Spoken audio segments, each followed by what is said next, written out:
आज आपण मैंने जानी गत काली जो भली भाव में एक दुखद घटना घटीगला बलंगा पीड़िता काली संध्या 6टा बेले दिल्ली एम्स रे मृत्युवरण कर आपण मैंने समस्त जानी घटना को प्राय 15 दिन रु अधिक है सरकार तरफ प्रशासन तरफ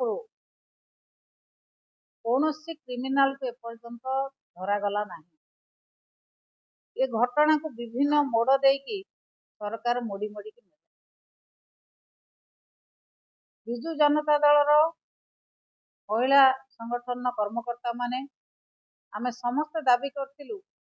जे एठी ओडिशा एम्स रे भल चिकित्सा हो पार नहीं। ए चिकित्सा करिया पई बाहर को निया जाओ बाहर को नेले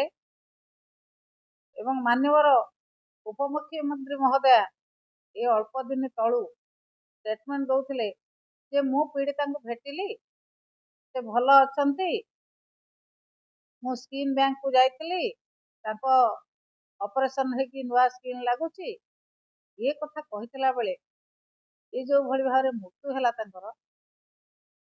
ये साधारण लोकों मन भीतर द्वंद्व सृष्टि कर सरकार ये घटना रे दोषी को घंट घोड़ाई सबु प्रकार व्यवस्था कर बलंगा राजधानी ठारू बेसी बाट नुह डीजीपी ऑफिस ठारू बेसी बाट नुहे एवं मान्यवर उपमुख्यमंत्री महोदय निर्वाचन मंडली एतिरे जहा लोक संदेह कर साधारण रे एतिरे किछि सरकारी दलर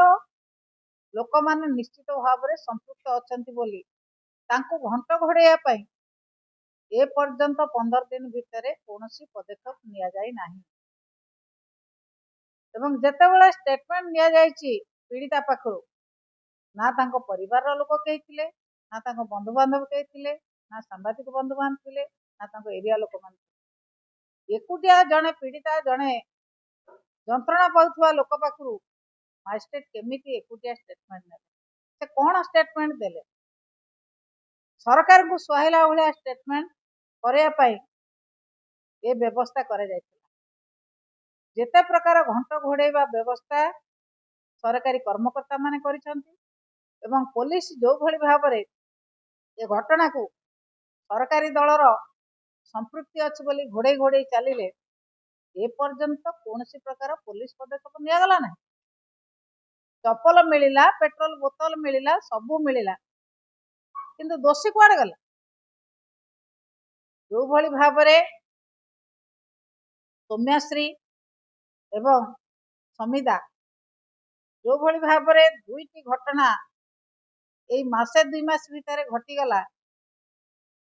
एतुरु जना पड़ुछि सारा ओडिशा रे महिला मानकर अवस्था कौन झील मानकर अवस्था कौन छात्र छात्री मानकर अवस्था कौन एठी केही सुरक्षित नहंती एठी केही सुरक्षित मने करू नाहंती आपण माने जानिचंती समस्ते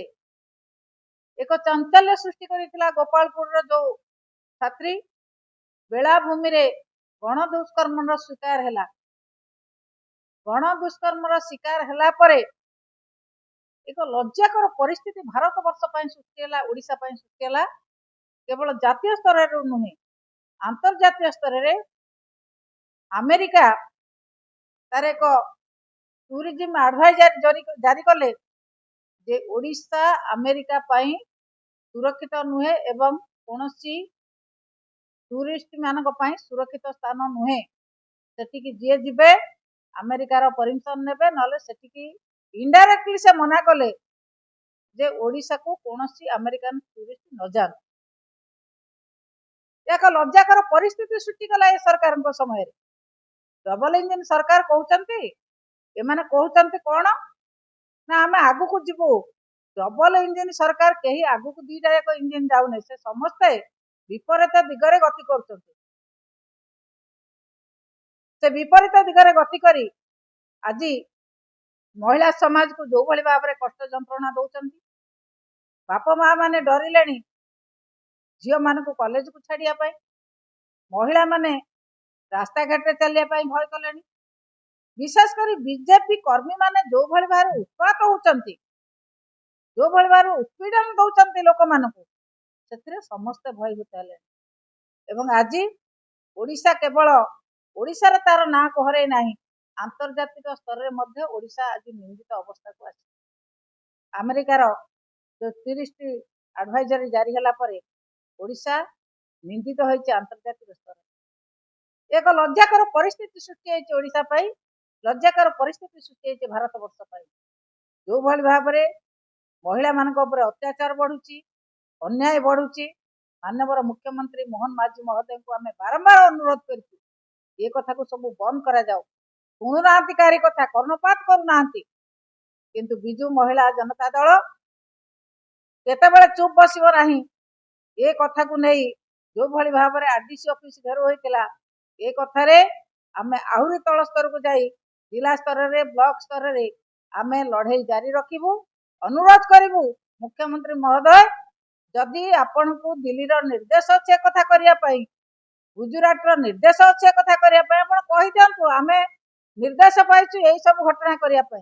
जदि से निर्देश पाइचंती खोला खोली कहि दियंतु, जदि निर्देश न पाई कि शासन करी भल सुशासन दाकु लोक को चाहती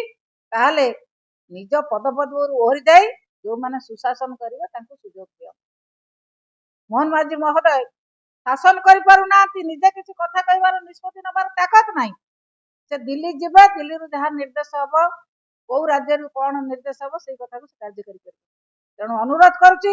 एभली घटना बढ़ी बढ़ी चलीची, से शासन को कंट्रोल करि पारु नांती, से तांकर पदपदवर ओहरी जांतु एवं जो माने ये कर्म रे संपृक्त तांको उपयुक्त दंड मिलू एतिकी आपण मानक माध्यम रे अनुरोध करूची। माननीय मुख्यमंत्री आम कथा शुणु एवं महिला मान सुरक्षा दियंतु। ए कथा नहेले कौनसी महिला आज रास्ता घाट रे चली पारु नांती। जदि महिला मानक कथा न शुणा जाए, महिला मानक पई किछि भल व्यवस्था न करा जाए, प्रशासन आम कथा न शुणे, तेबे आमे लड़ाई जारी रखिबू। आपण माने जानिचंती मरिवार 10 मिनिट पर पुलिस विभाग कौन आसिला निर्देश ना महिलाटी ये अवस्था रे मरी जाए कई राजनीति करनी। दुखद समय दुख तो निश्चित भाव में गोटे झीटे राज्यर भविष्य देशर भविष्य से बाप माँ सुनेली स्वप्न को साकार कर निश्चित भाव में दुखद घटना। किंतु से दुखद घटना पुलिस प्रशासन कौन कर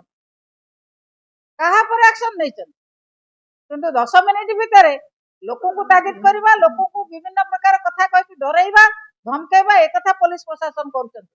किंतु बिजु जनता दल कर्मी माने, महिला माने, छात्र माने, युवक माने, कृषक माने केतेबेले स्थिर रहिबे नाही। जेतेबेले एभली प्रकार अस्थिरता राज्य रे सृष्टि होउची, ये अस्थिरता अन्याय अत्याचार पई लड़ाई जारी रहिबो। प्रत्येक ब्लॉक स्तर रे, प्रत्येक जिला स्तर रे एवं राज्य स्तर रे लड़ाई जारी रहिबो जे पर्यंत महिला मान को, छात्र छात्री मान को न्याय न मिले।